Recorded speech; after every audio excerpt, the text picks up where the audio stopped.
Banjara beats में आपका स्वागत है। मैं हूं ज्योति प्रकाश खरे। आज हम आपको मिला रहे हैं एक ऐसे बुंदेली लाल से जो बुंदेलखंड प्रांत को पृथक बनाने के लिए जिन्होंने अपना पूरा जीवन दांव पे लगा रखा है। चलिए मिलते हैं श्री भानु साहे जी से।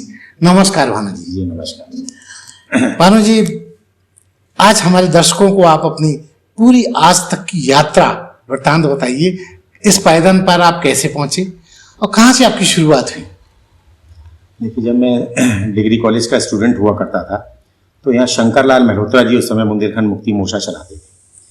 प्रारंभ में ये बुंदेलखंड मुक्ति मोर्चा गैर राजनीतिक संगठन थी। हम लोग सारे लोग उनसे जाके जुड़े शंकर भैया से, क्योंकि शंकर भैया हमारे पिताजी के बहुत क्लोज दोस्तों में हुआ करते थे। उनका जो बुंदेलखंड राज निर्माण का जो सपना था, जो उन्होंने जगाया था, उसी से हम लोग को एक प्रेरणा मिली और उनके साथ बड़ा लंबा करीब 10 या 12 साल हम लोगों ने साथ में काम किया। ट्रेनें रोकने का काम, पार्लियामेंट में पर्चे फेंकने का काम, ये जो उस समय केबिन हुआ करती थी, अगर आपको याद हो, जो ऐसे ऐसे करके लीवर, जब तक रेलवे में, हाँ, जब तक नहीं करें, जब तक वो ट्रेन पास नहीं हो सकती थी, हम लोग ऊपर से पॉइंटमैन को उठा लाते थे, अपनी गाड़ी में ले आए और कोतवाली में छोड़ दिया, उनको ये कहते कि भाई हम बुंदेलखंड राज निर्माण के लिए। आपको शायद पता नहीं, मैं भी रेलवे से सेवानिवृत्त हूँ, इससे मुझे ये सारी जानकारी है। ये तो बहुत अच्छी बात है। तो आप बखूबी जानते होंगे जी जी कि पॉइंटमैन की क्या भूमिका रहती थी जी। उसको हम लोग ले आते थे, गाड़ियां खड़ी हो जाती थी, फिर शंकर भैया को बताते थे। उस समय 2-3 अखबार थे जो चलते थे, ये इलेक्ट्रॉनिक मीडिया नहीं था, इस तरह कुछ सिस्टम नहीं था। तो उन्हीं अखबारों को ये बता दिया जाता था कि आज ग्वालियर रोड की ट्रेनें खड़ी हो गई, आज कानपुर रोड की ट्रेनें खड़ी हो गई, आज जो इलाहाबाद से आने वाली है वो ट्रेनें खड़ी हो गई। ये कार्य हम लोग बड़े सिस्टमेटिक वे से और बड़े दमखम से किया करते थे। हम लोगों के दिमाग में ये भय नहीं था कि अगर हम लोग पकड़े जाएंगे ये करते हुए तो कितने मुकदमे लगाए जाएंगे, किस तरह से हम लोग को बंद होंगे, कितना लंबा समय हम लोग को जेल में रहना पड़ेगा। इस सब के लिए मानसिक रूप से तैयार थे। एक पागलपन आ गया था दिमाग में कि बुंदेलखंड राज हमको क्यों मिलना चाहिए, इसकी क्या आवश्यकता है, ये हम लोगों को बताएं और उसके साथ इस राज्य को बनाने के लिए जो भी करते बने वो हम कर सकें। तो ये हम लोगों ने शंकर भैया के साथ कार्य करना प्रारंभ किया था। हम लोगों का दुर्भाग्य रहा कि एक बरुआ सागर में एक बस में आग लगा दी गई, उसमें एक पैसेंजर की मौत हो गई। उस मौत के बाद शंकरलाल मल्होत्रा जी को जेल में डाल दिया गया 6 महीने, साल भर उनका रासुका लगी, सब कुछ उत्पीड़न हुआ, घर पर तोड़फोड़ हुई। जब वो निकल के आए तो फिर वो किडनी के पेशेंट हो चुके थे, फिर वो कार्य नहीं कर पाए। अंतोगत्वा 2001 में उनका देहांत हो गया। 2001 में देहांत के बाद फिर राजा बुंदेला ने उस बुंदेलखंड मुक्ति मोर्चा को लिया, वो उसके अध्यक्ष बने, केंद्रीय अध्यक्ष। वो अगुआ बने जी, वो अगुआ बने और मैं कार्यवाहक अध्यक्ष बना। हम लोगों ने फिर साथ में कार्य करना प्रारंभ किया। अनेक यात्राएं करी, अनेक जुलूस निकाले, अनेक पद यात्राएं करी पूरे बुंदेलखंड, अखंड बुंदेलखंड क्षेत्र में। लेकिन ये हमारा दुर्भाग्य रहा कि राजा बुंदेला पहले कांग्रेस से चुनाव लड़े, हार गए। उसके बाद उन्होंने कहा कि हम भी अब चुनाव से अपने को दूर करते हैं, बुंदेलखंड राज निर्माण के लिए हम कार्य करेंगे। लेकिन जैसे ही 2009 आया लोकसभा का चुनाव, उन्होंने कांग्रेस पार्टी से टिकट मांगा। दुर्भाग्य था उनका कि उनको टिकट नहीं मिला, वो प्रदीप जैन आदित्य को टिकट मिला। उन्होंने कहा भी कि देखिए हमें टिकट नहीं मिला, बुंदेलखंड की हम लोग लड़ाई लड़ रहे हैं यार, अब हम कांग्रेस का कार्य नहीं करेंगे। हमने कहा राजा भाई गुस्सा हो गए, या तो कांग्रेस छोड़ दो, या तो कांग्रेस छोड़ दो, हम लोग भी कांग्रेस छोड़ देते हैं, तब तो प्रदीप जैन का विरोध किया जा सकता है, वरना वो हमारा कॉलेज का मित्र है, मैं उसका विरोध नहीं कर पाऊंगा। 2 बार का वो विधायक है, दोनों बार जब वो विधायक बना है तो उसके चुनाव का संयोजन मैंने किया जी। तो ये हमारे खून में नहीं है कि हम कांग्रेस में रहें और कांग्रेस को हम हराएं। तो हमने कहा राजा ये नहीं हो पाएगा। तो बोले फिर क्या हमारे और आपके रास्ते अलग होते हैं? हमने कहा ये आपका सोच, मैं गद्दारी नहीं करूंगा, किसी भी कीमत पे नहीं करूंगा। प्रदीप जीते, प्रदीप हारे, लेकिन मैं उनका साथ दूंगा जब तक मैं कांग्रेस में। तो भानु साहे जी, मैं एक सवाल आपकी बात को रोकते पूछता हूँ। एक्चुअल में आम पाठकों को, दर्शकों को ये नहीं पता होता है कि बुंदेलखंड बनाने की जरूरत क्यों है, क्योंकि लोग ये कहते क्या आवश्यकता है। तो आप इस पे जरा प्रकाश डालिए कि आज के परिप्रेक्ष्य में इसकी क्या जरूरत है। देखिए, 73 साल, 74वां साल चल रहा है हमारे देश को आजाद के हुए। 74 साल का इतिहास, बुंदेलखंड का सत्यानाश। क्योंकि जो अखंड बुंदेलखंड क्षेत्र जिसको हम लोग मांग कर रहे हैं, वो उत्तर प्रदेश का भी पिछवाड़ा है और मध्य प्रदेश का भी पिछवाड़ा है। तो जब भी हमारे यहाँ कोई त्योहार आता है, कुछ भी आता है, हम लोग अपने घर का आगा बहुत अच्छा सजा लेते हैं और जो कूड़ा होता है वो हम अपने पिछवाड़े पे फेंक देते हैं। यही दुर्दशा, यही कहानी हमारे बुंदेलखंड की है कि आज भी चाहे वो केंद्र सरकार के दस्तावेज हों, चाहे उत्तर प्रदेश सरकार या मध्य प्रदेश के दस्तावेज हों, उसमें लिखा हुआ है अति पिछड़ा क्षेत्र बुंदेलखंड। अरे 74 साल बाद देश का हृदय स्थल बुंदेलखंड आज भी पिछड़ा है। क्या आपको शर्म नहीं आती? आप आते हो, ठप्पा लगा हुआ है। हाँ, आप आते हो तो आप बस योजनाएं, परियोजनाएं, पैकेज ले लो, ये ले लो। अरे आप हमको भीख क्यों देते हो? हमारे पास पर्याप्त मात्रा में खनिज है। इतना खनिज है कि अगर खनिज पे आधारित उद्योग बुंदेलखंड में लगा दिए जाएं तो बुंदेलखंड क्षेत्र का एक भी युवा बेरोजगार नहीं रहेगा। हमारे पास पर्याप्त मात्रा में पर्यटन है। मैं आपको अभी विस्तार में ही बताऊंगा पर्यटन क्या है और कैसे है। अगर हम पर्यटन को उद्योग का दर्जा दे दें तो भी हमारे यहाँ कोई भी हाथ खाली नहीं होगा। हमारे यहाँ पर्याप्त मात्रा में पानी है। उसके बाद भी देश का ये पहला क्षेत्र है बुंदेलखंड जहां 54 डैम्स बने हुए हैं। अब तो 64 हो गए। फीता कटना है, 1-2 साल में कट जाएंगे सबके फीते। 64 डैम्स हो जाएंगे देश में, बल्कि एशिया में कहीं इतने डैम्स नहीं है। उसके बाद भी हम प्यासे हैं। हमारा किसान ऊपर देखता है कि कब पानी बरसे, कब हमारी कृषि होए। तो ये कहीं ना कहीं ऐसा लग रहा था जैसे हम लोगों को, हम बुंदेलखंड वासियों को चला जा रहा है। और बड़े बेबाकी से आके वो नेता जो मुख्यमंत्री होते हैं, जो प्रधानमंत्री होते हैं, जो मंत्री होते हैं कैबिनेट के या प्रदेश के, वो आके बोलते हैं अरे वो तो बहुत पिछड़ा क्षेत्र है बुंदेलखंड, वहां तो ना किसानी होती है ना कुछ होती है, पलायन बहुत ज्यादा है, इसलिए हम पैकेज दे रहे हैं। तो हमें भीख देने का काम करते हो। हम स्वावलंबी बनने के कगार पर खड़े हुए हैं। हमें तुम्हारी किसी तरह की कोई आवश्यकता नहीं है। हमारे पास खनिज है, हमारे पास बिजली है, हमारे पास कृषि है, हमारे पास पानी है, हमारे पास पर्यटन है, हमारे पास सब कुछ है। आप तो हमारी विधायिका हमको दे दो, हम चला लेंगे, हम तुमसे पैसा भी नहीं मांगेंगे, क्योंकि आप सिर्फ और सिर्फ बुंदेलखंड का दोहन करते हो। आप आते हो बुंदेलखंड में, खनिज बढ़ जाता है। खनिज का पैसा कहां जाता है? आप ले जाते हो। पर्यटन का पैसा कहां जाता है? आप ले जाते हो। देखिए, हीरा पूरे देश में कहीं नहीं होता है बॉस, कहीं भी नहीं होता हीरा। पन्ना में हीरा होता है, लेकिन वहां खोदने वाले हाथ भी हम बुंदेलखंड के नहीं होते, वो भी गुजरात से आते हैं। भाई कहां के बनते हैं?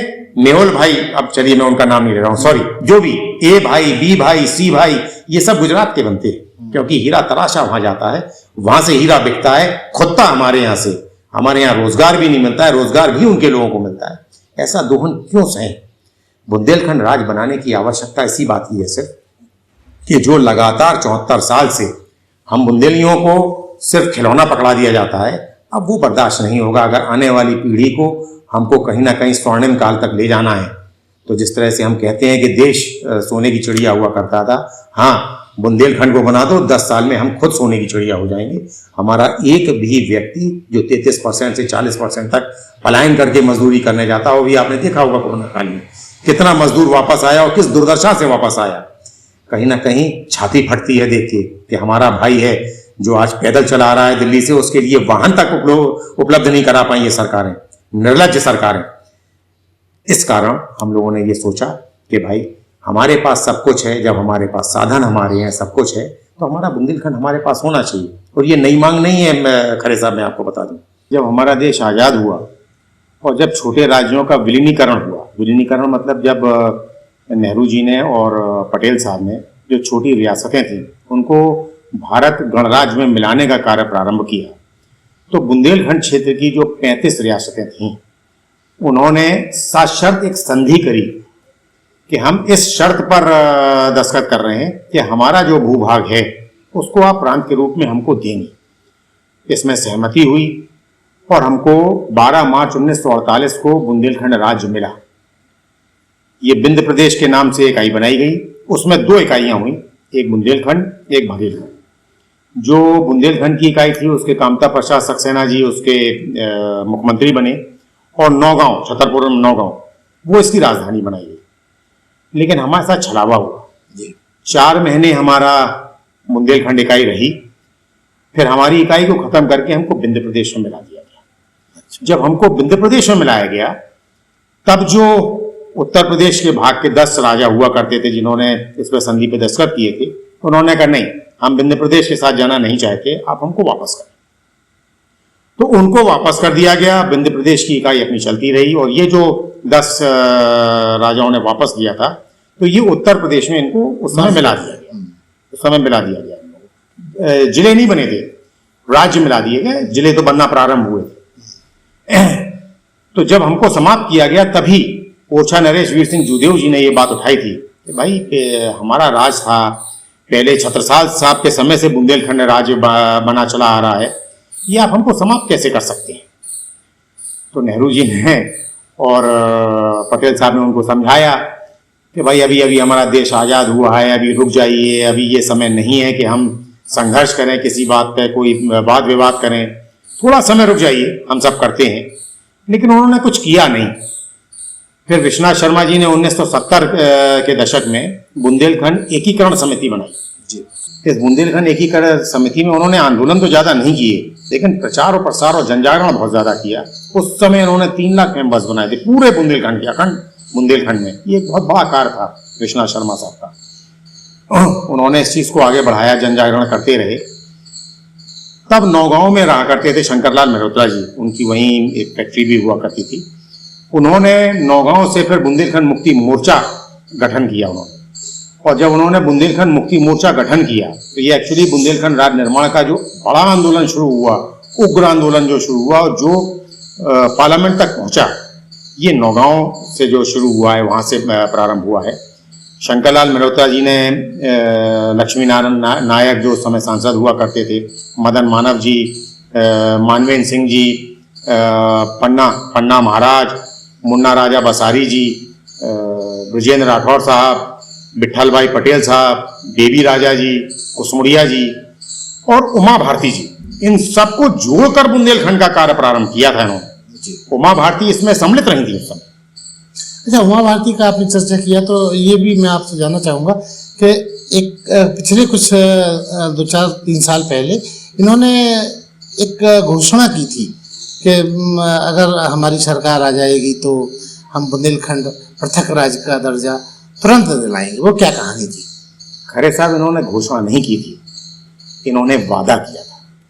और वादा ऐसे नहीं किया था, इन्होंने भगवान राम को साक्षी मानकर पहला वादा किया था कि भगवान राम को साक्षी मानकर कह रही हूँ कि 3 साल के भीतर जैसे ही मोदी सरकार आई, बुंदेलखंड राज्य बना दिया जाएगा। राम राजा सरकार यहाँ के राजा होंगे, हम राम राज्य लेके आएंगे। ये उन्होंने वादा किया था बुंदेलखंड की जनता से। क्या देना चाहेंगे आप? मैसेज हम ये देना चाहते हैं कि मैं आज ये बोल के जा रही हूँ कि बुंदेलखंड राज्य का निर्माण 3 साल के अंदर होगा और जो नारा लगा और इस बुंदेलखंड राज्य में हम राम राज लाएंगे। भगवान राम राजा सरकार जो है वो इस बुंदेलखंड राज्य के राजा होंगे और आज की तारीख से 3रा साल खत्म होते होते बुंदेलखंड राज्य का निर्माण होगा। ऐसे ही दोबारा फिर इन्होंने अंबेडकर जी को साक्षी मानकर, अंबेडकर जी का जयंती थी तो ये उस उनकी प्रतिमा के नीचे सदर विधायक भी इनके साथ थे, मेयर भी इनके साथ खड़ी हुई थी, बुक सेलर वो भी इनके साथ खड़ी हुई थी। और इन्होंने वहां भी ये कहा था कि आज हमारी अंबेडकर जी को सच्ची श्रद्धांजलि होगी कि 3 साल के भीतर जो दलित वर्ग है, जो पिछड़ा वर्ग है, जो कमजोर वर्ग है, वो मेन स्ट्रीम में लौट के आए। वो तभी आ सकता है जब बुंदेलखंड राज बने। तो 3 साल के भीतर बुंदेलखंड राज्य बनाकर हम अंबेडकर जी को भी श्रद्धांजलि देंगे। आज बाबा साहब मैं बाबा साहब को एक प्रॉमिस करती हूँ कि बुंदेलखंड में सबसे बड़ी संख्या दलित वर्गों की है और नरेंद्र मोदी के प्रधानमंत्री बनने पर मैं 3 साल के अंदर बुंदेलखंड राज बनवा करके यहाँ के दलित और गरीब वर्गों को गिफ्ट दूंगी ताकि यहाँ के दलित वर्गों को मजदूरी करने के लिए दिल्ली ना जाना पड़े। बुंदेलखंड का बहुत बड़ी संख्या में दलित वर्ग है जो मजदूरी करने के लिए दिल्ली जाता है। पृथक बुंदेलखंड राज मिलेगा तो वो दलित वर्ग यहाँ पर रहेंगे, सुखी जिंदगी जिएंगे। ये बाबा साहब अम्बेडकर की जयंती का सबसे बड़ा उपहार है। तो साध्वी जी ने हमको ठगा है। ये कहा जाता है खरे साहब कि साधु संत महात्मा कभी झूठ नहीं बोलते, लेकिन ये पहली साध्वी निकल के गई है। और इन्होंने जो वादा किया वो वादा अकेले में नहीं किया, मोदी जी के मन से किया, राजनाथ सिंह जी के मन से किया। और उन दोनों ने कहा कि उमा जी हमारी बहन है, ये जो वादा कर रही हैं उनको हम पूरा करेंगे। आज 7 साल से ऊपर हो गए, उमा जी यहाँ से पलायन कर गई। मोदी जी एक बार यहाँ आए थे, तब भी हम लोगों ने कहा था मोदी जी आप यहाँ आएंगे, आपका काले झंडे से, काले गुब्बारे से, काली पतंग से हम स्वागत करें। लेकिन उस दिन पुलवामा हो गया और जब पुलवामा हो गया तो हम लोगों ने अपना आंदोलन वापस ले लिया लेकिन मोदी जी झांसी आ गए। कोई बात नहीं, हमारा सिर्फ इतना सा कहना है कि अगर आपने वादा किया है तो अपनी कथनी को करनी में परिणीत करना होगा, और अगर आप अपनी कथनी को करनी में परिणीत नहीं करेंगे तो उसके दुष्परिणाम जो राजनीतिक परिणाम होते हैं वो आपको चुनाव में भोगने। मुझे जहां तक याद आता है, इसका आपने कोर्ट में, सीजीएम कोर्ट में एक याचिका भी दायर की थी, क्या था वो? मैंने याचिका नहीं, मैंने बाकायदा एक एफआईआर दर्ज करने के लिए एसएसपी महोदय को सबसे पहले प्रार्थना पत्र दिया कि ये पब्लिक सर्वेंट हैं, ये मंत्री हो गए हैं, ये कैसे जनता को गुमराह कर सकते हैं, कैसे झूठ बोल सकते हैं। अगर इन्होंने ये झूठ बोला है तो ये पब्लिक एक्ट है जो उसके तहत इन्हें कहीं ना कहीं वायलेट किया है उसको। इनके खिलाफ आप ये एफआईआर दर्ज करिए, जिससे देश में ये मैसेज जाए कि अगर आप ये मंच पे बोल रहे हो और झूठ बोलकर अगर वोट ले रहे हो तो ये झूठ बोलना बंद कर दो, जो आप कह रहे हो वो आप करो। तो उनकी क्या हैसियत थी हमारे बेचारे एसएसपी साहब की, उन्होंने ये दर्ज नहीं किया। हम लोग सीजीएम कोर्ट में चले गए।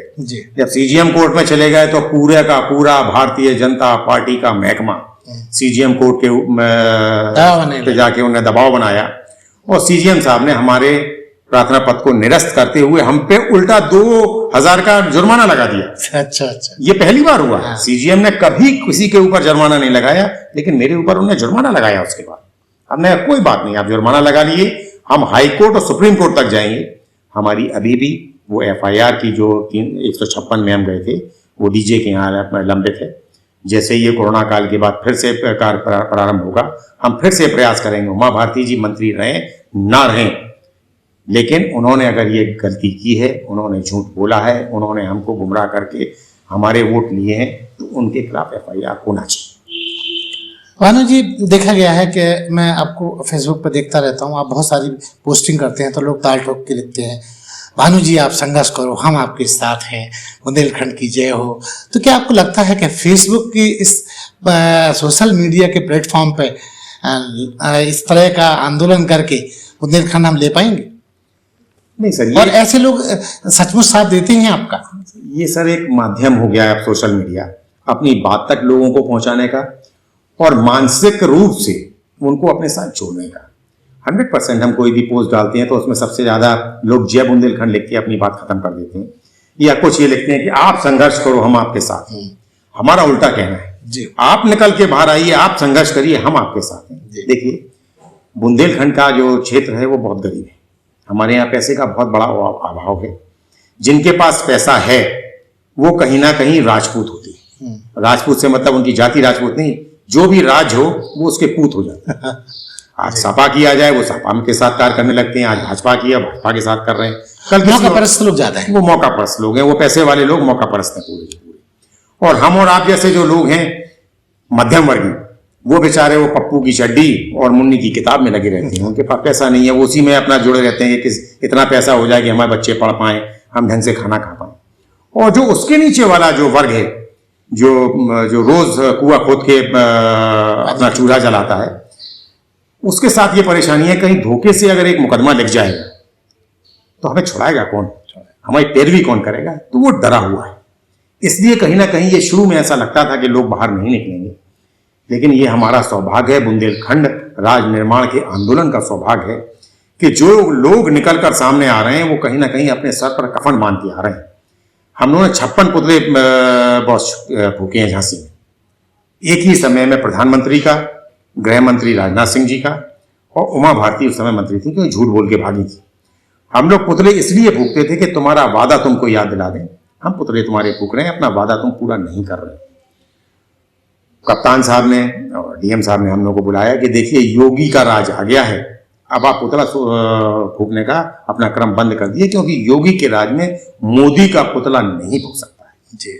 हमने कहा ये आपका कार्य है जो आप कह रहे हैं, अब ये हमारा कार्य है जो हम कह रहे हैं कि दिनांक कितने को 11 बजे इस जगह हम 3 पुतले फूकेंगे। और ये हमने किया है, कभी भी पुतले जाके के साथ, हाँ, कभी भी पुतले जाके ऐसे ही नहीं फूके। मैंने पहले जिलाधिकारी को लिख के दिया है कि दिनांक कितने को इतने बजे ये 3 पुतले हम यहां पर फूक रहे हैं।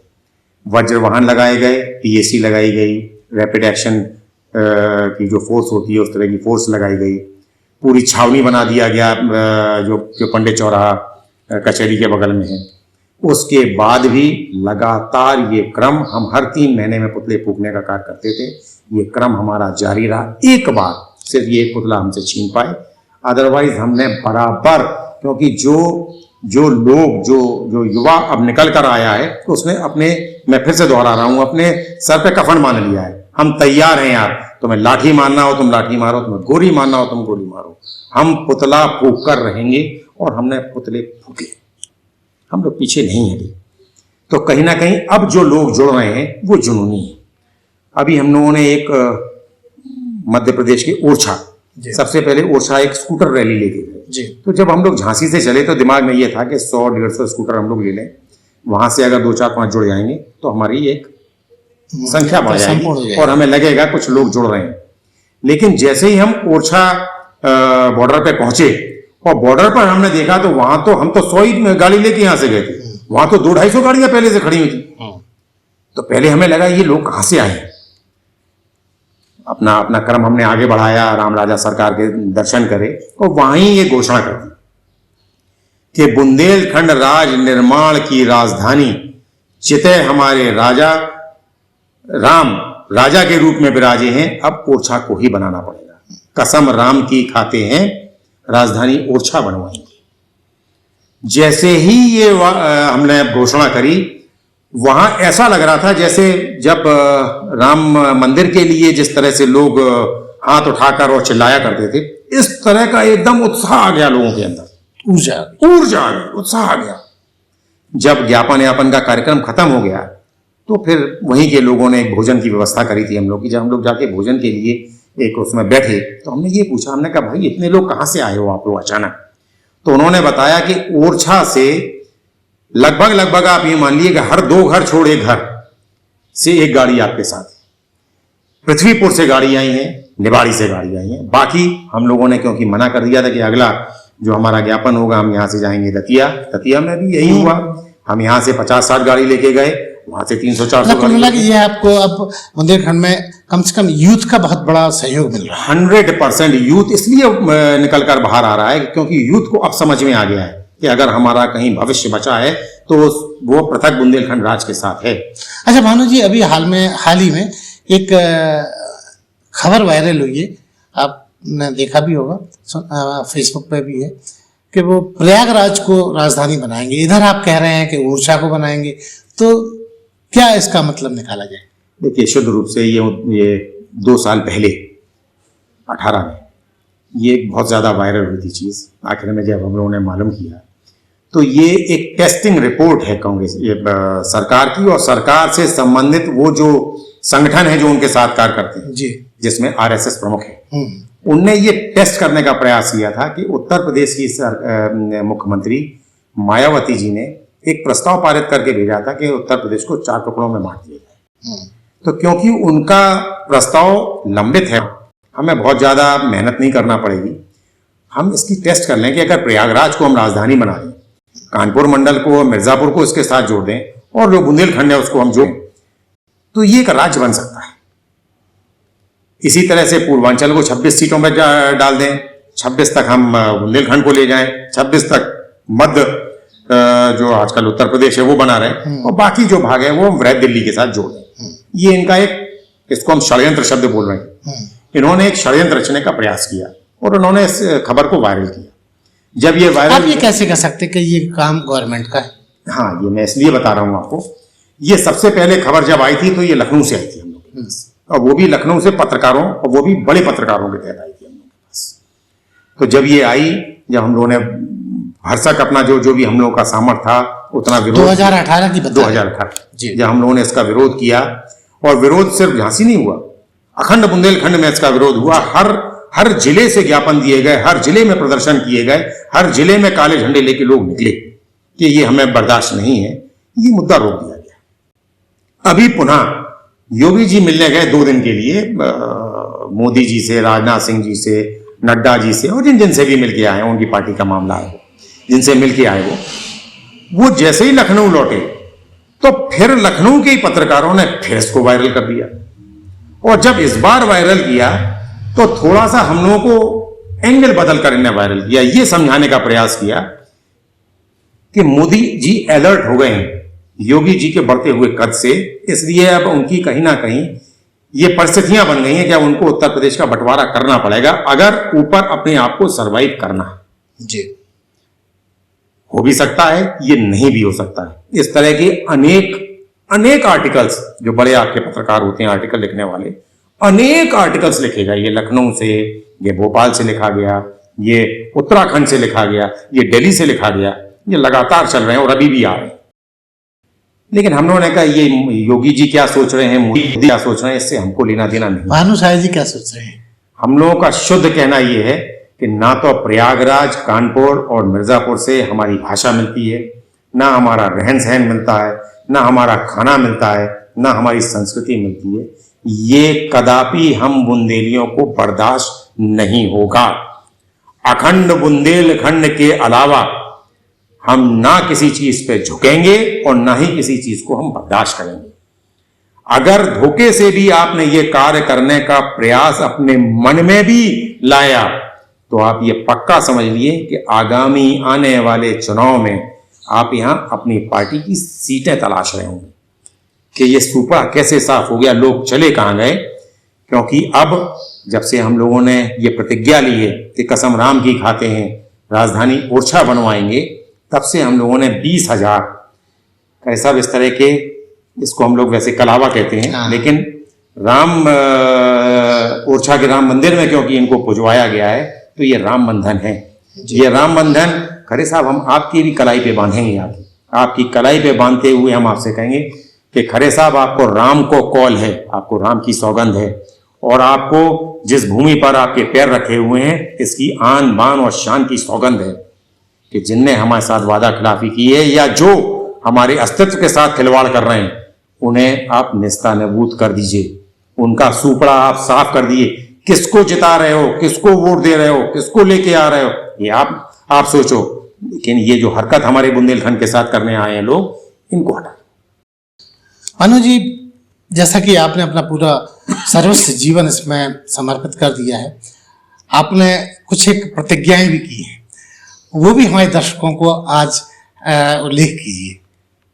देखिए, चलिए आप अपनी बात। जब राजा बुंदेला हम लोगों को छोड़कर गए और उन्होंने बुंदेलखंड का कार्य अपने स्तर पे वो जो भी कर रहे हो उन्होंने करना प्रारंभ किया, भारतीय जनता पार्टी उन्हें ज्वाइन कर ली। मोदी जी यहाँ आए थे, उनके मंच पे उन्होंने, विश्वनाथ शर्मा जी ने, इन सब ने भारतीय जनता पार्टी ज्वाइन कर ली थी। तो जो योद्धा हुआ करते थे बुंदेलखंड के, वो एक सरकार के साथ अब सुख की जिंदगी के लिए उन्होंने अपना जीवन आगे बढ़ाया। तब हम लोगों ने फिर ये निश्चय लिया कि बॉस कहीं ऐसा ना हो कि हम लोग भी इस पथ पर चले जाएं, तो हम लोगों को कुछ प्रतिज्ञा ले लेना चाहिए। तो गांधी जी की जो मूर्ति लगी हुई है कचहरी के पास, वहां बाकायदा हम लोगों ने प्रतिज्ञा ली, जिसको जो लेना थी। मैंने ये प्रतिज्ञा ली कि जब तक बुंदेलखंड राज्य नहीं बन जाएगा मैं शादी नहीं करूंगा। उसके पीछे एक कारण है कि जब भी कभी हमारे परिवार में ऐसी बात आएगी शादी की, हमारे दिमाग में, हमारे मन में बुंदेलखंड राज्य भर कर बाहर आ जाएगा कि तुमने इसके लिए संकल्प लिया है, संकल्प को पूरा करो। इसी तरह से अनेक लोगों ने, किसी ने गुटखा छोड़ दिया, किसी ने शराब छोड़ दी, किसी ने कहा कि अब हम जूते नहीं पहनेंगे, हम चप्पल पहनेंगे। इस तरह से अनेक लोगों ने। पता ये हुआ कि आपने एक लड़की का घर बसते बसते रोक दिया। नहीं, ये रोक नहीं दिया, मैंने सिर्फ ये कहा है कि बुंदेलखंड बनने के बाद पता अभी भी उम्मीद है 100%। जब इतने बड़े बड़े नेता 70 साल में, 68 साल में शादी कर रहे हैं, तो अभी तो वहां पहुंचने में हमको 15-20 साल मतलब इंतजार किया जा सकता। हम 100% आशान्वित हैं कि बुंदेलखंड बनेगा। तो जो आप ये कह रहे हैं कि एक घर, वो महिला हमारे साथ आएगी जो कदम ताल से बुंदेलखंड के विकास में हमारा सहयोग करेगी। ये बिल्कुल तय। दूसरी आपकी क्या एक और आपने प्रतिज्ञा ली है? देखिए, वो प्रतिज्ञा पॉलिटिकल प्रतिज्ञा थी जी। मैं कांग्रेस पार्टी में जनरल सेक्रेटरी हुआ करता था, उत्तर प्रदेश कांग्रेस कमेटी में। रीता बहुगुणा अध्यक्ष थी और दिग्विजय सिंह जी महासचिव हुआ करते थे। रीता बहुगुणा तो हमारे घर की एक बहन की तरह है। जब भी कभी झांसी आती थी तो हमारे किचन में जाके हमारी भाभी के साथ चाय तक बनाने का कार्य करती थी। इतना क्लोज संबंध हम और बहुगुणा जी के थे उस समय। दिग्विजय सिंह जी भी हम लोगों को बहुत मानते थे। मैंने टिकट मांगा, तो जब टिकट मांगा तो सोते सोते जब मैं सोने जा रहा था, मेरे दिमाग में आया कि मैं भी फिर उन्हीं लोगों की जमात में अपने आप को फंसाने जा रहा हूं कि ये निधि आ गई, अब इस निधि का कमीशन कैसे मिलेगा, अब दलाली हमें कहाँ करना है, अब हमें पोस्टिंग कैसे कराना है, अब हमको शराब कैसे बिकवाना है, हमें सट्टा कैसे शुरू कराना है। हम भी फिर उसी दलदल में पहुंचे। लेकिन कहते हैं कि जैसा माहौल हो उसके हिसाब से अगर बनाओ तो ज़्यादा जल्दी फायदा होता है। तो अगर आप पॉलिटिकल फील्ड में आते या अभी भी आए तो क्या आपको नहीं लगता कि इस राज्य को बनने में ज्यादा सहयोग मिल सकता है? जो मैंने प्रतिज्ञा ली थी वो इसलिए ली थी कि कहीं ना कहीं ये जो राजनीतिक दल है बड़े, मैंने उस समय जो प्रतिज्ञा ली थी वो ली थी जब तक बुंदेलखंड राज्य नहीं बन जाएगा मैं तब तक चुनाव नहीं लड़ूंगा। ये मैंने प्रतिज्ञा ली थी। वो इसलिए ली थी कि मैं कांग्रेस में था, कांग्रेस से टिकट मांग रहा था, और 100% ये जो बड़े राजनीतिक दल हैं, चाहे भारतीय जनता पार्टी हो, चाहे कांग्रेस हो, सपा और बासपा भी क्षेत्रीय दल, ये कहीं ना कहीं मंचों से तो सब बोलते हैं। अगर जो हम लोगों ने सत्याग्रह किया था गांधी जी की प्रतिमा के बाहर, 72 दिन का सत्याग्रह हुआ, उसमें रोज रोज एक दल आता था, कभी एक दल, कभी एक एनजीओ। हम लोगों ने तो सिर्फ एक मंच बना के दे दिया था, बैठना उनको था कि आप आइए, अपने लोगों के साथ बैठिए, बुंदेलखंड राज्य निर्माण में हमारा सहयोग जी। तो उसमें कांग्रेस भी आके बैठी, कांग्रेस के 7 एमएलए आके बैठे, इकट्ठे पूर्व एमएलए नहीं कहना चाहिए, पूर्व एमएलए आए थे हमारे साथ। केंद्रीय मंत्री जो पूर्व हो गए वो भी बैठे थे आके। भारतीय जनता पार्टी के बीएसपी के जो पूरा संगठन है वो बीएसपी का संगठन बैठा। जो समाजवादी पार्टी ऊपर ये कहती है कि हम छोटे राज्य के पक्षधर नहीं हैं, उनके भी जो बुंदेलखंड के नुमाइंदे हों, चाहे चंद्रपाल सिंह जी हों, चाहे वो एमएलसी जी के पति जी हों, निरंजन साहब हों, चाहे दीप नारायण जी हों, कोई भी हो, सब ने ये कहा है कि तन मन धन से हम बुंदेलखंड राज्य निर्माण के साथ हैं। लेकिन हम अपने आला कमान को समझाने का प्रयास कर रहे हैं कि अब समय आ गया है, हमको आना है साथ में। तो हमने ये पाया था कि ये सब साथ तो देते हैं, तो ये सिर्फ चुनावी बुंदेली हैं, चुनावी बुंदेली। ये बुंदेलखंड से इनका बहुत ज्यादा लगाव नहीं है, वो बरसाती मेढक है। ये सिर्फ अपने आप को ये देखते हैं कि बुंदेलखंड राज्य निर्माण के मुद्दे पर हम मत कितने प्राप्त कर सकते हैं, विजय कैसे हो सकती है। तो ये अब जैसे फिर चुनाव आ रहे हैं और आपने देखना शुरू कर दिया होगा, अभी चरखारी में एक बहुत बड़ी मीटिंग हो गई बुंदेलखंड की। वो नेता जो बुंदेलखंड के सपूत अपने आप को कहते थे, आज निकल कर बाहर आ गए, पूर्व सांसद, अगर आपने देखा हो, क्योंकि 22 से चुनाव आ गया, उनका लड़का विधायक, तैयारी चल रही है। 100% सारे राजनीतिक दल हम लोगों के संपर्क में है। वो इसलिए संपर्क में भी है कि अब हम लोगों के पास ताकत है बुंदेलियों की, हमारा संगठन, हमारे पास लोग अब जुनूनी हैं, अब वो कुछ भी कर गुजरने के लिए तैयार हैं बुंदेलखंड के नाम पर। इसलिए अभी हम लोगों के भी टच में आ गए। जो समाजवादी पार्टी के लोग हैं वो हो सकता है बहुत जल्दी हमारी अखिलेश जी से भी मुलाकात हो। हमको मायावती जी तो छोड़ दिए, लेकिन जो मिश्रा जी हैं उनसे मिलवाने के लिए यहाँ का इकाई हमसे कह रही है, हम उनसे आपको मिलवाते हैं। मतलब वोट बैंक को बढ़ाने का 100% आपको इस्तेमाल करने की पूरी तैयारी है। पूरी तैयारी है, लेकिन अब हम लोग भी सजग हैं, ठग चुके। और जब साध्वी ठग के गई थी, वो सबसे बड़ा ठगापन हम अपने आप को महसूस करते हैं। आज आपको आहत होती है उस मुद्दे को लेके? आहत होती है सर, हम लोग को ऐसा लगता है, बददुआएं देते हैं, हम 100% बददुआएं देते हैं। और हम लोगों की बददुआओं का, हम लोगों के संघर्ष का ही कारण था कि साध्वी को झांसी लोकसभा छोड़कर भागना पड़ा और यह कहना पड़ा कि अब हम चुनाव नहीं लड़ेंगे। भागना पड़ा उनको, ऐसा नहीं कि उनका टिकट कट गया हो, उन्होंने खुद ये कहा कि अब हम, क्योंकि उनको मालूम था कि अगर वो चुनाव लड़ती उनकी जमानत जब्त होती, चाहे वो मोदी जी का वो पुलवामा का कांड हो रहा होता या कोई कांड हो रहा होता, यहाँ अफेक्ट। तो भानु जी, इस समय आप कांग्रेस में हैं अथवा छोड़ दिया आपने?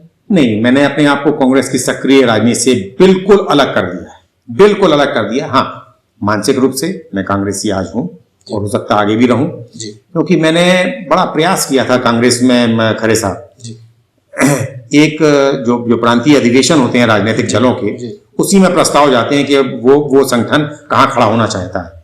तो सबसे पहले कानपुर में एक प्रांतीय अधिवेशन हुआ, उसमें एक्स गवर्नर माता प्रसाद जी ने एक संकल्प रखा और ex chief minister Ram Naresh Yadav ji ने उसको समर्थन किया कि कांग्रेस पार्टी छोटे राज्यों की पक्षधर है और हम उत्तर प्रदेश के बंटवारे के लिए अपनी ही केंद्र सरकार से, क्योंकि यूपीए की सरकार थी, हम अपील करते हैं कि वो उत्तर प्रदेश का विभाजन करें और हमारा राज्य दें।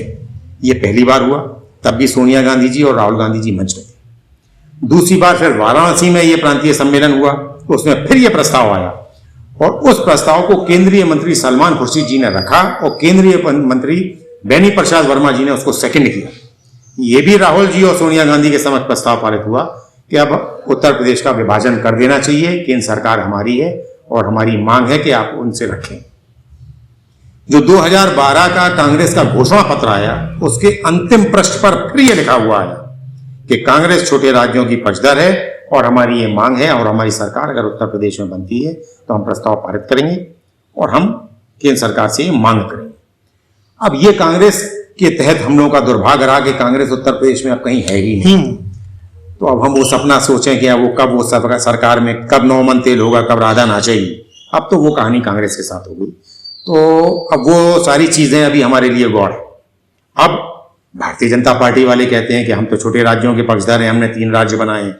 अरे आपने 3 राज्य अटल जी के साथ बनाए थे। तो सूचना के अधिकार में एक सबसे बड़ी बात मैं आपको बताना जो भूल रहा था, आपको बता दूं खड़े साहब, मैंने सूचना के अधिकार में भारत सरकार से पूछा कि क्या बुंदेलखंड की राज्य आपके यहाँ लंबित है। तो सूचना के अधिकार में उन्होंने हमको बताया, गृह मंत्रालय भारत सरकार ने हमको लिख के दिया है कि बिहार से मिथिला, बंगाल से बोडोलैंड, महाराष्ट्र से विदर्भ और उत्तर प्रदेश से पूर्वांचल और मध्य प्रदेश और उत्तर प्रदेश से बुंदेलखंड की राज्य की मांग हमारे यहाँ लंबित है।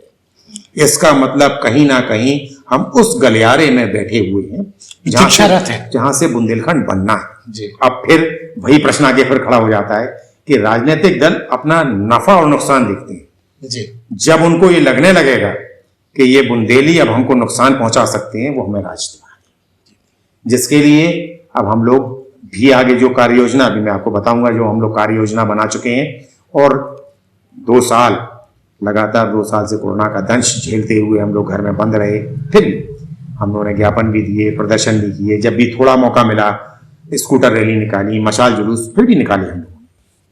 लेकिन अब सोशल मीडिया के प्लेटफॉर्म के तहत लिख लिख के सारे लोगों को तैयार कर रहे हैं, फोन पर सबको तैयार कर रहे हैं और पूरे अखंड बुंदेलखंड में अब ये स्थिति बन गई कि आगामी होने वाले चुनाव 2022 जो ये प्रथम पड़ाव है हमारा, ये हर बार का होगा, ये प्रथम पड़ाव है। 2023 मध्य प्रदेश द्वितीय पड़ाव है, 2024 केंद्र सरकार तीसरा पड़ाव है जो फाइनल पड़ाव। क्योंकि राज्य निर्माण में हमारे यहाँ संविधान में एक स्थिति बिल्कुल स्पष्ट कर दी गई कि भौगोलिक क्षेत्र का परिवर्तन भारत सरकार करेगी। ठीक, इसमें उत्तर प्रदेश मतलब किसी भी राज्य सरकार का कोई हस्तक्षेप नहीं होगा। लेकिन एक कार्य पद्धति भी बनाई है उन्होंने।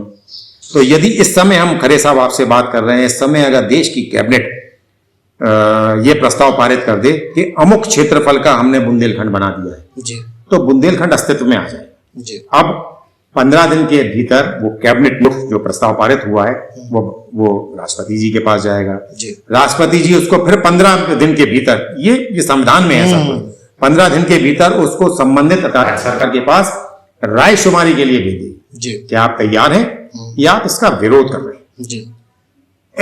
जैसे पूर्व में जब अटल जी ने बनाया था तो इन्होंने अपनी तैयारी, क्योंकि उस समय भाजपा की सब सरकारें थी, तो उन्होंने लिख के भेज दिया था कि हमको कोई परेशानी नहीं है, बना दें।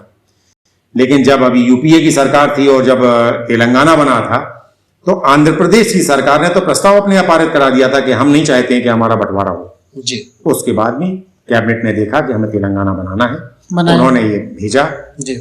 2 महीने के भीतर खरे साहब जो राज्य सरकार है उसको अपना यस और नो, वो तैयार है या वो विरोध कर रहे हैं, उस नोट को फिर राष्ट्रपति के पास भेजना पड़ेगा जी। राष्ट्रपति जी उसको फिर 15 दिन के अंदर कैबिनेट को भेज देंगे और जो पहला वो सत्र आएगा लोकसभा का, उसमें एक नॉन सीरियस बिल आते हैं, क्योंकि ये पूरे देश का मामला नहीं है, छोटे भूभाग का परिवर्तन का मामला है। ये नॉन सीरियस बिल के अंदर वो एक ही दिन में 50, 60, 100, 150 बिल एक ही दिन में पास हो जाते हैं।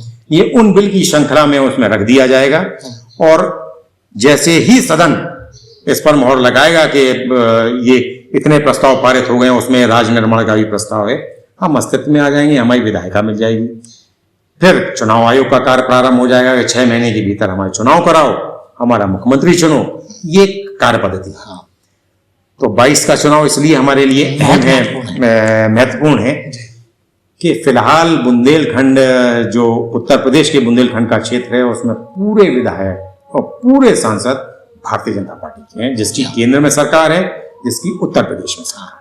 भानु जी, एक बड़ा दिलचस्प सवाल मेरे मन में आया कि जैसा कि आपने बताया कि कांग्रेस अब इस लायक नहीं कि वो बुंदेलखंड का निर्माण कर सके, और भी जो स्थानीय घटक हैं, स्थानीय दल हैं, वो भी उतने पावरफुल नहीं है, तो क्यों ना ऐसा हो कि हम बुंदेलखंड के लिए भाजपा में विलय हो जाए।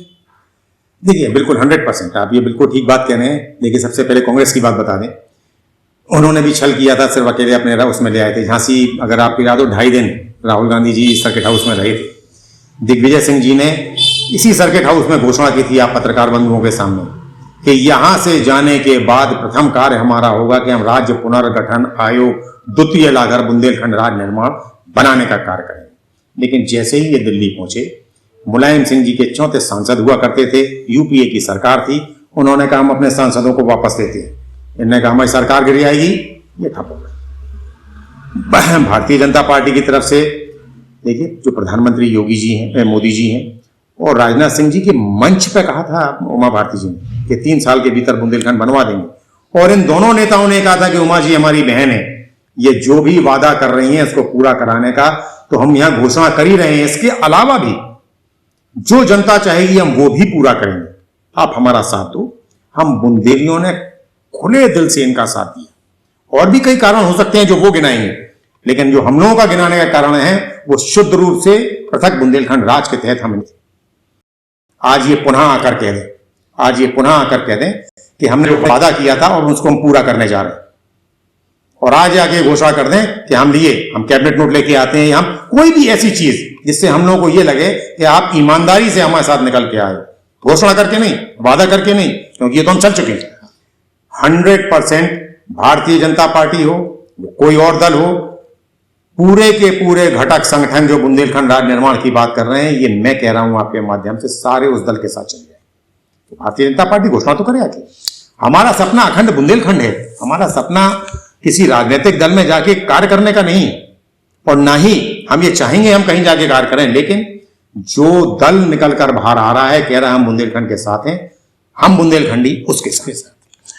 भानु जी, जैसा कहा जाता है कि दे दी हमें आजादी बिना खड़क बिना ढाल। अभी मैंने किसी एक राजनेता का इंटरव्यू किया था, उन्होंने कहा आजादी ऐसे मिली बताई जाती है, लेकिन वहाँ भगत सिंह, आजाद और उन सब का नाम उल्लेखित नहीं किया जाता है। तो क्या हमें भी बुंदेलखंड राज्य के लिए भगत सिंह और चंद्रशेखर जैसी शैली अपनानी पड़ेगी, चाहिए? देखिए, 100% ये हम लोगों ने घोषणा भी की थी कि घी निकालने के लिए अगर सीधी उंगली से नहीं निकलता है तो टेढ़ी करना ही पड़ती है। जो परिस्थितियां हम बुंदेलखंड वासियों की बन रही हैं, अगर आप अध्ययन कर रहे हो तो हालांकि वो शब्द बुरा है, लेकिन जो मन में भाव है वो मैं बोल रहा हूं। कहीं ऐसा ना हो कि देश के हृदय स्थल बुंदेलखंड में नक्सलवाद पनप जाए। अब हमारे पास पैसा नहीं बचा है, हमको अपने सर्वाइवल के लिए लड़ना पड़ेगा। और जब हम अपने सर्वाइवल के लिए, अपनी जान के लिए, अपने परिवार के लिए, अपने बच्चों के लिए लड़ेंगे, तो उस समय चाहे लूटना पड़े, चाहे मर्डर करना पड़े, हम करने लगेंगे। जो नक्सलवाद पनपा है वो ऐसे ही पनपा है। और आज हमारी भी जो भौगोलिक परिस्थितियां बन रही हैं, जिस तरह से सरकार आके से एक झुंझुना दे के चली जाती है, और वो पैकेज आया, पैकेज कहाँ गया ना आपको मालूम ना हमको मालूम, लुट गया वो पूरा पैकेज।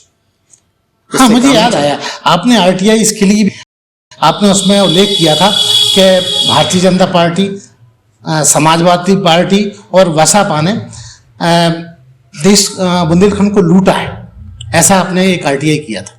1001% मैं आपके माध्यम से ये दोहरा रहा हूं और कह रहा हूं, डंके की चोट पे कह रहा हूं। बीएसपी की सरकार यहां थी जब पैकेज आया, वो पैकेज कहां गया ये बीएसपी की सरकार जानती होगी।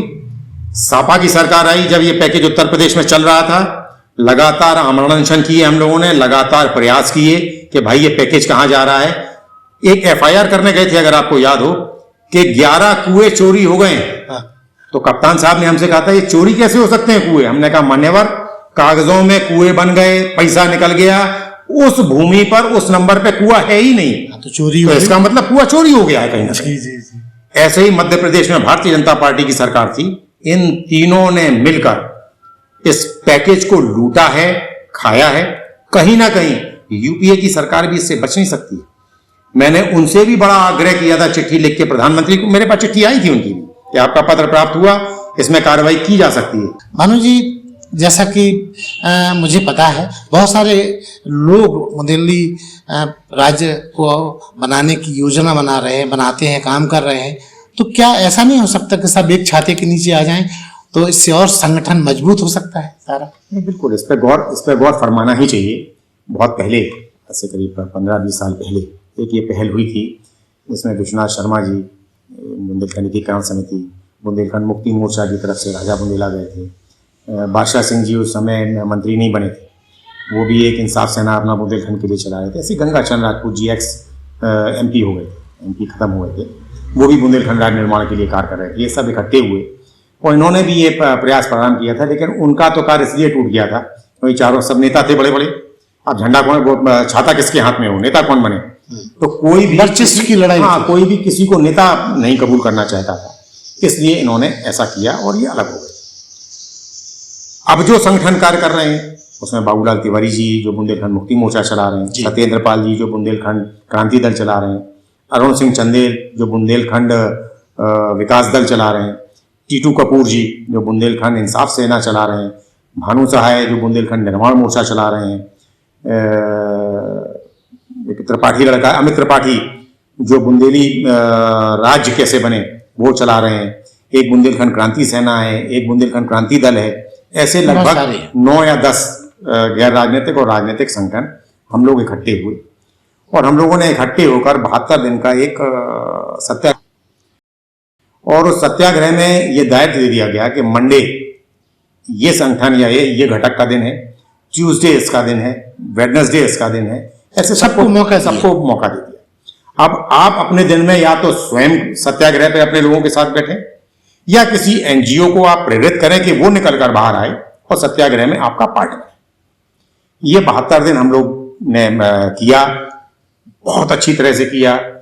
इसका जब खत्म किया इसको तो झांसी बंद के घोषणा के साथ बंद किया, झांसी बंद भी कर लिया हम लोगों ने। जब बंद हो गया, क्योंकि ये जो समन्वय जो मोर्चा बना था बुंदेलखंड समन्वय समिति, इसका जो संयोजक बनाया गया था ये मुझको बनाया। जब ये पूरा हो गया, जब कार्य निपट गया, तो हम लोगों ने फिर एक मीटिंग की और मीटिंग करने के बाद एक धन्यवाद रखा गया कि एक 72 दिन का जो हम लोग का कार्य था वो बड़ा फलीभूत रहा। हर दल के शीर्षक नेतृत्व यहाँ आया, बड़े बड़े संगठन यहाँ आए, बड़े बड़े NGOs पूरे बुंदेलखंड के यहाँ आए, बैठे, उन्होंने अपनी बात की। दिन भर उनके हाथ में माइक रहता था, वो जो बोलना चाहते थे बोलते थे। पूरी LIU, सेंट्रल इंटेलिजेंस, IB, सारे के सारे लोग यहाँ रहे। हमारी बात उस मुकाम तक पहुंचती रही लगातार जिस मुकाम तक हम लोग पहुंचाना चाहते थे। लेकिन एक इसका ब्लैक कॉर्नर भी सामने आया। ब्लैक कॉर्नर ये सामने आया कि अगर सारे इकट्ठे हो जाते हैं तो एक दिन हम सारे इकट्ठे गए, एक प्रदर्शन किया और उन्होंने झंडा उठाया, ज्ञापन दिया, रास्ता रोकी और चले आए। अब फिर 1 महीने बाद, 2 महीने बाद फिर सब इकट्ठे हुए, फिर एक कार्यक्रम किया और रुक गए। तो जो गति है पूरे बुंदेलखंड में जो अलग अलग संगठन अपने अपने माध्यम से चला रहे हैं, वो गति रुक जाएगी। आज स्थिति क्या है? मैंने बुंदेलखंड निर्माण मोर्चा के तहत एक ज्ञापन दिया कि आपने 3 साल का वादा किया था, अब 7 साल पूरे हो गए, मतलब दुगने से भी 1 साल पूरा हो गया। अभी 30 तारीख को दिया था। प्रधानमंत्री जी अब तो कथनी को करनी में परिणित कर दीजिए। जैसे ही मैंने ये ज्ञापन दिया, दूसरे दिन सत्येंद्र पाल जी अपने संगठन के साथ गए। उन्होंने कहा बहुत देर हो गई, हाँ बौछार करेंगे तो असर ज्यादा होगा। तो ऐसे अलग अलग जिलों में अलग अलग संगठन जो कार्य कर रहे हैं, उन्होंने फिर 1 हफ्ते के अंदर अपने अपने जिलों में जाके ये कार्य किया, तो निरंतरता बनी रही। हाँ, ये कार्य रुका नहीं। लेकिन ये भी हम लोगों ने सबने बिल्कुल निश्चित कर रखा है कि जब भी कोई बड़ा अभियान, जब भी कोई बड़ा कार्यक्रम करेंगे, हम लोग एक छाते के अंदर करेंगे। संयोजक कल कोई हो सकता है, किसी को कोई दिक्कत नहीं है। हम लोगों के अंदर अब वर्चस्व की लड़ाई नहीं है, हम लोगों के अंदर प्रांत की भावना की लड़ाई। एक जैसा कि आपने बताया कि आमतौर पे आप 3 पुतले फूका करते थे, तो वो 3 पुतले किन किन के हुआ करते थे? देखिए, 3 पुतले फूकने की वजह थी। वजह ये थी कि उमा भारती जी ने तो घोषणा की थी, मोदी जी के मन से घोषणा की थी इसलिए मोदी जी आ गए, और राजनाथ सिंह जी के मन से की थी इसलिए राजनाथ सिंह जी आ गए। ये 3 पुतले इसलिए फूके जाते थे कि अपनी बात को हम उन नेतृत्व तक बार बार पहुंचाते रहे कि देखो आप वादा करके गए हो, उस वादे को पूरा करो। जो भी यूथ और जो भी बुंदेलखंड निर्माण मोर्चा के कार्यकर्ता, जो भी वकील, जो भी किसान, जब हम लोग पुतला फूकते थे, हम लोग के साथ रहते थे, हम लोग पहले मीटिंग करते थे 10 दिन पहले कि इस बार पुतला फूकना है। जैसे पिछली बार पुतला फूका था हम लोग इस तरफ रिहर्सल करते थे, हाँ इस तरफ से लाए थे, तो इस बार पुलिस इस तरफ देखी ज्यादा देख रहेगी, हमें पुतला फूकना अवश्य है। तो पुतला हम कैसे लेके आए जिससे हम पुतला फूकने में कामयाब हो जाएं, कौन कहाँ रहेगा, कौन भागेगा तो नहीं, ये पहले हम लोग 10 दिन पहले सारी मीटिंग करते थे। और मीटिंग करने के बाद ये हम लोग देख लेते थे कि कितना जुनून है लोगों में, कितना पागलपन है इस मांग के साथ, किस हद तक लोग जाने को तैयार हैं। तब उनको उस जगह हम लोग लगा देते थे। तो प्राय ये करते थे कि पुतलों में इतनी ज़्यादा पेट्रोल और डीजल डाल देते थे कि जैसे ही हम लोग पुतला लेके आते थे और उसमें जब आग लगाते थे तो पुलिस वाले अपने आप ही दूर खड़े नजर आते। पुलिस वालों का अपना एक कार होता था, कई दरोगाओं के हाथ जल गए। जब उनके हाथ जले तो हम फिर उनके पास गए कि बोरोलिन देने या दवा देने। बोरोलिन भी वो इसलिए लेके गए उनके पास कि उनका कार्य ये था कि अगर वो पुतले जल रहे हो उसको बुझाने का कार्य नहीं करेंगे, ड्यूटी है, पार्ट ऑफ ड्यूटी, उनका गड़बड़ ना हो जाए। तो उन बेचारों ने बुझाने का कार्य किया, किसी के हाथ जुलस भी किया क्योंकि पेट्रोल। अच्छा भानु जी, जैसे आप पुतला जलाते थे तो आपकी आत्मा को बड़ा ठंडक मिलती थी? देखिए, आत्मा को ठंडक की जहां तक बात है, हाँ लगता तो ये जरूर था कि इन्होंने वादा खिलाफी की है, इनका अंजाम ये होना चाहिए। तो कहीं ना कहीं दिल में ये चीज तो रहती थी। और जब पुतला हम लोग फूंक भी लेते थे, जब पुतला नीचे जल रहा होता था, उसके साथ हम लोग अव्यवहार भी इसलिए करते थे कि जो हमारे मन में कहीं ना कहीं वेदना है, जो हमको छला गया है, हमारे अंदर आक्रोश है, वो बाहर निकले। तो हम लोग ये भी करते थे। अच्छा भानु जी, अब ऑफ बीट एक बात करते हैं। भानु जी, जो बुंदेलखंड प्रांत बनाने के मुद्दे पर इतने सक्रिय, इतने संघर्षरत हैं, इसके अलावा भानु जी के व्यक्तित्व में और क्या है?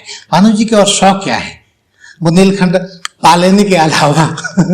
देखिए, जब मैं डिग्री कॉलेज में पहुंचा तो दिल्ली में एक टाइम्स आई रिसर्च फाउंडेशन हुआ करता था जो नेत्रदान का कार्य करता था।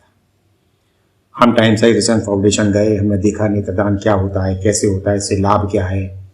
फिर हम लौट के आए, हमने नेत्रदान अभियान शुरू किया सबसे पहले। उस समय मेरी एज 21 साल की थी। जिस समय हमने नेत्रदान का कार्य प्रारंभ किया तो हमारे जो मित्र थे हमसे कहने, तुम क्या पगले आ गए हो यार, ये नेत्रदान और ये सब एनजीओ के उनके कार्य हैं जिनकी उम्र हो चुकी होती है, ये तुम कहाँ बेकार की बात लेके चल रहे हो। लेकिन हम पीछे नहीं हटे, करते करते करते एक स्थिति ये आ गई 1988 को झांसी में हमने एक आई बैंक स्टैब्लिश करवाया, जिसके लिए सारे उपकरण हम लोग की संस्था एक अंधता निवारण संघ हम लोगों ने बनाया था, उसकी तरफ से दिए। लोकपत त्रिपाठी जी उस समय स्वास्थ्य मंत्री थे, उन्होंने आके उस आई बैंक का उद्घाटन किया। और आपको जानकर ये बड़ा हर्ष होगा कि झांसी जैसे बैकवर्ड, मतलब जो सरकारों के हिसाब से बैकवर्ड है, उनकी भाषा के हिसाब से, हमने 14 लोगों को आंखों की रोशनी देने का कार्य किया है। 14 लोगों को हमने ट्रांसप्लांट कराया है झांसी जैसे बैकवर्ड। आज वो ब्लड बैंक बंद है क्योंकि गवर्नमेंट ऑफ इंडिया का एक नया कार्य आ गया कि आपको पुनः इसकी अनुमति इसलिए लेना पड़ेगी क्योंकि जो आपके ऑर्गन्स हैं इसकी तस्करी बहुत हो रही है। तो कहीं आंखों की तस्करी ना हो, इसलिए ना हो, उसको करते हुए उन्होंने एक पुनः अनुमति का दे रखा है। तो वो बंद है आजकल, मिल जाएगी या ये सरकार देगी, आगे सरकार देगी। और इसके अलावा कोई ऐसे हिडन शौक जो किसी को पता ही नहीं और भानु जी के अंदर वो सुरक्षित है? एक बहुत बड़ा और भी राज है। ये जब हम सड़क पर निकल के जाते हैं और सड़क पर निकलते हुए अगर आपने देखा होगा पटरी पे कोई पागल डला हुआ है, कोई महिला डली हुई है, कोई बच्ची डली हुई है, उसको कोई देख ही नहीं रहा है। महिलाएं विक्षिप्त हैं, अर्ध विक्षिप्त हैं, उनको जाके किसी ने कुछ दे दिया नहीं दिया, उनके शरीर पे कपड़ा नहीं है, ये नहीं है। एक बहुत इंटरेस्टिंग किस्सा सुनाऊंगा। इनको उठाकर इनको मेडिकल कॉलेज में भर्ती कराकर इनको प्राथमिक चिकित्सा दिलाकर फिर इनको आश्रम भेजने का कार्य हम लोग करते आए। इसको हम लोग ज्यादा बताते नहीं है, लेकिन हाँ जब मेडिकल कॉलेज में कोई पेशेंट पहुंचता है तो फिर वो प्रेस को भी मालूम पड़ता है, सबको मालूम पड़ता है, वो एक अलग बात होगी। एक यंग गर्ल, उसकी उम्र ज्यादा से ज्यादा 28-30 साल की होगी, ग्वालियर रोड पर उसके शरीर पर एक भी कपड़ा नहीं था। वो ग्वालियर रोड पर घूम रही थी, यहां से वहां झाड़ी के अगल बगल। तो हमारे एक झांसी में ऐसो हुआ करते थे, कोतवाली में ब्राह्मण देवता थे, उनके अवस्थी जी, उनका घर ग्वालियर रोड पर बना हुआ है। उनका लड़का आजकल एक बारात घर भी चलाता है। उसका फोन आया, भानु भैया एक ये लड़की यहाँ घूम रही है, ऐसा ना हो इसके साथ कोई मिसहैपनिंग और हो जाए। तो हमने कहा उसको देखे रहना। हम लोग पहुंचे, हम लोग वहां पहुंचे। पहुंचने के बाद उन्हीं की वाइफ की एक मैक्सी थी, उस लड़की की तरफ हम बढ़े तो वो या तो ईंटा उठा लेती थी या वो हम लोग पर मतलब हाँ वो डरी हुई थी। वही चाहती थी वो उसके साथ कुछ ऐसा हुआ होगा कि हम मारें इसको। तो हमने उसको ऐसे ऐसे कपड़े दिखाए और उससे ऐसे कही, ले लो, हम तुमसे कुछ कर नहीं रहे, ले लो ले लो ले लो। उसको हमारे ऊपर कुछ विश्वास हुआ होगा, उसने वो कपड़ा ले लिया लेकिन पहना नहीं, उसने वो कपड़ा अपने ऊपर रख लिया। मैंने वहीं से खड़े होके जिलाधिकारी को, एसएसपी को, सीएमओ को टेलीफोन किया कि मैं यहां खड़ा हूं, ऐसी स्थिति है। खड़े साहब 10 मिनट के अंदर सीएमओ वहां पहुंच गए, एसपी सिटी वहां पहुंच गए, सिटी मजिस्ट्रेट वहां पहुंच गए, एम्बुलेंस वहां आ गई। अब एक और एक्ट बना है, एक और नियम है भारत सरकार का कि अगर कोई महिला है तो उसको महिला ही छुएगी। जी हाँ जी, कोई पुरुष नहीं छू सकता। जी हाँ, अब उसका इंतजार करो जब तक वो महिला है, क्योंकि फिर महिला पुलिस को बुलाना पड़ रहा था। तब तक वो निवस्त्र वैसे ही घूम रही है। कितना ट्रैफिक निकल रहा है, कितने लोग हैं, भीड़ लग रही है। हमने कहा छोड़ो यार, वो तो देवी हो चुकी है, वो तो बच्चा है यार, बिल्कुल, वो अपने में है ही नहीं, वो तो भगवान है। बिल्कुल। मैं पकड़ता हूं। मैं फिर उसके पास गया, उससे हमने कहा कि ये पहनो। वो नहीं पहन रही थी, मैं पीछे गया, मैंने उसको पकड़ लिया। मैंने जैसे ही उसको पकड़ा, एम्बुलेंस से लोग आए, उसको लेके गए, उसको भर्ती कराया।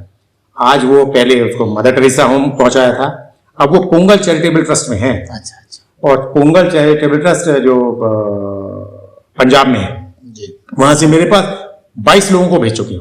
अच्छा, वहां से लोगों के फोन भी आते हैं, आपने उसको भेजा था, लो अपने उससे बात कर लो। तब तो वो पागल की तरह सहज हो गई। अब वो सहज हो गई, क्योंकि उसको वहां प्यार मिला, उसको वहां ट्रीटमेंट मिला, उसको वहां एक माहौल मिला, वो धीरे धीरे ठीक होने लगी। मानव जी, आपके यात्रा बड़ी लोगों से जुड़ी हुई होती है। बहुत सारे लोग आपसे वादा करते होंगे कि हम आपके साथ हैं। बहुत सारे लोग आपसे कहते होंगे आप चिंता मत करो, उस मोर्चे पे तो हम सबसे आगे खड़े होंगे। लेकिन वो फिर जब आप शुरू करते हैं इस आंदोलन को तो वो दिखते नहीं होंगे, तो आपको उन पर गुस्सा आता है? नहीं, गुस्सा तो नहीं मन आता। में तो आता होगा। हाँ, गुस्सा नहीं आता, लेकिन हाँ, हमने गांधी जी को बहुत पढ़ा है। गांधी जी को पढ़ने के बाद मेरी माँ, मेरी सबसे बड़ी, जो अब नहीं है इस दुनिया में, मेरी सबसे बड़ी गुरु रही। मेरे पापा बहुत, जब कच्चे एक में पढ़ता था प्राइमरी में, तब उनकी डेथ हो गई थी, तो माँ ने ही हमको बड़ा किया, सब कुछ किया। तो मेरी माँ 2 चीजें कहती थी कि जिस कार्य को करने के लिए आगे बढ़ रहे हो, अगर 10 हाथ उस कार्य के लिए आ जाएं तो बहुत अच्छी बात है, और अगर एक भी हाथ उसमें बढ़कर आगे नहीं आए तो तुम अपने 2 हाथ पीछे मत खींचना। यही काफी है। यही मेरे लिए बहुत है। मैं जब बाहर निकलता हूं, जिन्होंने आश्वासन दिया वो आ जाएं, बहुत अच्छी बात है। वो ऐसा करते हैं लोग? बड़ी मात्रा में करते हैं, बड़ी मात्रा में करते हैं। यदि आप मेरी फेसबुक देखो, उसमें तो आप देखोगे, फेसबुक में तो पता पड़ा रहता है, ना मैंने जाने देखा है। कितने कहते हैं हम आपके साथ हैं, संघर्ष करो और ये करो वो करो, जो दिखते ही नहीं, जो दिखते ही नहीं। लेकिन हमें उसमें एक चीज फिर भी अच्छी लगती, चलो तुम्हारे मन में, तुम्हारे दिमाग में तो बुंदेलखंड आ गया, मत आओ सा शरीर। इसमें हम लोग का एक कहना भी है, वैसे आप बिल्कुल मत आओ, जहां जिस स्थिति में आप अभी रेलवे में थे, आप रेलवे में जो भी अधिकारी हो, जो भी जगह में आप वहीं रहो। आपके पास व्हाट्सएप है, आप जय बुंदेलखंड लिख के व्हाट्सएप डाल दो। सवेरे अगर आप कहते हो राधे राधे, राम राम, सत श्री अकाल, आदाब, आप बिल्कुल ये लिखो, उसके नीचे आप जय बुंदेलखंड भी लिख दो। आपका क्या जाता है इसमें? इस अभियान को जब हम लोगों ने प्रारंभ किया तो अब ये गति पकड़ रहा है। लोग अगर लिखते हैं, जैसे हमने लिखा हाय हेलो छोड़िए, जय बुंदेलखंड बोलिए, तो अब वो हाय और हेलो तो रखते हैं, लेकिन जय बुंदेलखंड भी लिखने लगा। मैं चलिए आगे बढ़ा और आगे बढ़ेगा। मानव जी, हमारा जो बंजारा बीट चैनल है वो एकेडमी का इंफॉर्मेशन देने वाला चैनल है।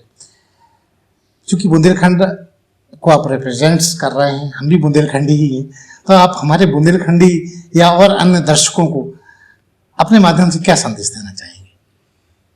देखिए, जब भी हम लोगों को एक बड़ा कार्यक्रम होता है तो उस कार्यक्रम में हम सबसे पहले एक कार्य करते हैं। जब माइक सामने होता है और जो सबसे बुजुर्ग व्यक्ति सामने दिख जाता है, उसकी तरफ हम यूं उंगली करते हैं और कहते हैं दद्दा, आने वाली पीढ़ी जब तुमसे ये प्रश्न करेगी कि जिस समय बुंदेलखंड राज्य निर्माण का आंदोलन चल रहा था उस समय तुम कहां सो रहे थे, तुम्हारी आंखें लज्जा से ना झुक जाएं। इसलिए अभी भी समय है गद्दा, उठो, कल का सवेरा तुम्हें बुला रहा है। बुंदेलखंड राज्य निर्माण की मां तुमको बुला रही है। यहां से हम लोग शुरू होते हैं। देखिए, हमारा कहना सिर्फ इतना सा है, जो जहां जिस परिस्थितियों में जैसे भी बुंदेलखंड राज्य निर्माण के लिए अपना योगदान देना चाहता है दे। वो साशरीर देना चाहता है हमारे साथ आ जाए। वो साशरीर देना चाहता है हमारे साथ जुड़ना नहीं चाहता है अपना संगठन बना ले। वो साशरीर देना चाहता है किसी राजनीतिक दल में है, अपने राजनीतिक दलों को बना के हमारे पास ले आए। वो कार्य ऐसा करे जो बुंदेलखंड निर्माण की तरफ एक कदम आगे बढ़ा रहा। बस इतना सा हमारा कहना है और इतनी सी हमारी मांग है। और इस मांग में मुझे कहीं ना कहीं लगता है खरे साहब, वो धनाढ़ व्यक्ति जो झांसी में बहुत बड़े बड़े, झांसी क्या बुंदेलखंड के बड़े बड़े हैं, जब भी हम लोग कोई कार्यक्रम करते हैं तो वो टेलीफोन पे पूछते जरूर है कि बताइए इसमें हमारा क्या योगदान होना चाहिए। तो हमारा सीधा सा एक उत्तर उनके पास होता है कि एक बार आप पधारिए, उसके बाद हम बात करते हैं। वो आते नहीं है, हम कहते हैं। तो ये थे भानु सहाय जी, जो पृथक बुंदेलखंड के लिए प्रयासरत हैं। ये अलग बात है कि इनकी प्रतिज्ञा भी है जो इनके साथ चल रही है, और मैं उम्मीद करता हूं कि भगवान करे जल्दी से जल्दी बुंदेलखंड प्रांत बने और एक किसी लड़की का घर बस जाए। भानु जी, बहुत बहुत धन्यवाद हमसे बात करने के लिए। थैंक यू वेरी मच, बहुत बहुत धन्यवाद। इस चैनल को लाइक और सब्सक्राइब करना ना भूलें। देखते रहिए बंजारा बीट्स।